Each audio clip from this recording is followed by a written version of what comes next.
Hi guys and welcome back to my channel.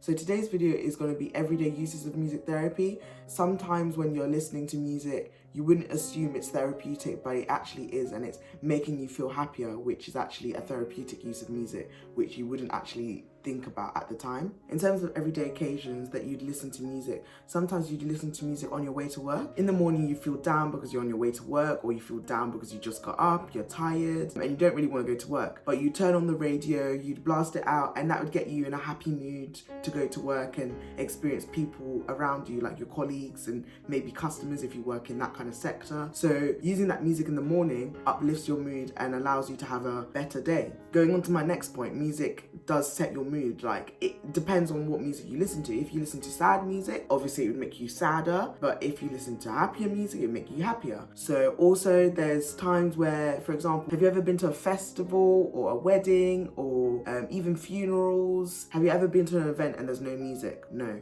because you probably haven't. There's so many things in life that you would not think that music come into, but they actually do. I feel as though there's many occasions that we go through in our lives that music is a key part of. If the music wasn't there, it wouldn't be a success. In terms of weddings, you're not gonna have the bride walking down the aisle with no music, because even imagining that now, it just feels weird, doesn't it? There's so many occasions in life where you will have music playing, but you won't really think about it until I've just mentioned it. It allows you to express your emotions. Certain types of music, like sad music, will allow you to express your sadness. That music will allow you to feel how you feel and not be ashamed of feeling how you feel, because certain types of music are out there to represent how you're feeling. There's billions and billions of songs out there with different emotions behind them. There's definitely a feeling out there for right now when you're watching this video, even tomorrow, in the evening when you're about to go to bed. There's so many aspects of music which is crazy, which I find so fascinating and which we can all use, and it's just out there for us just to use. Sometimes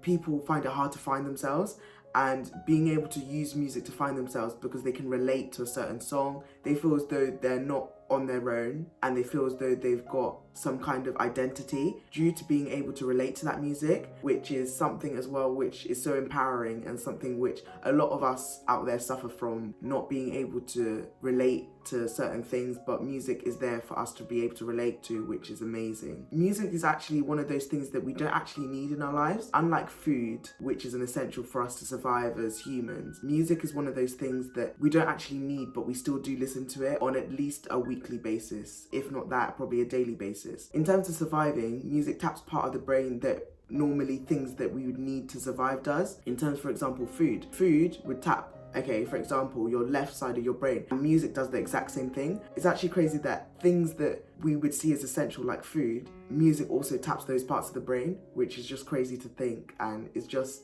shows how important music is in our lives as humans, and how music is one of those things that is not essential, but we will continuously listen to, will continuously engage with. All of these things that I've mentioned, a lot of people wouldn't think about until I've just mentioned them, and even me, I haven't thought about them until I made this video. So it's just crazy to think that music is such a huge part of our lives, yet it's not even essential, but we still do listen to it. In terms of everyday uses of music, that's pretty much it. I hope you guys can take something from this video away with you, and you can implement it in your lives, or you can change a different aspect of your life.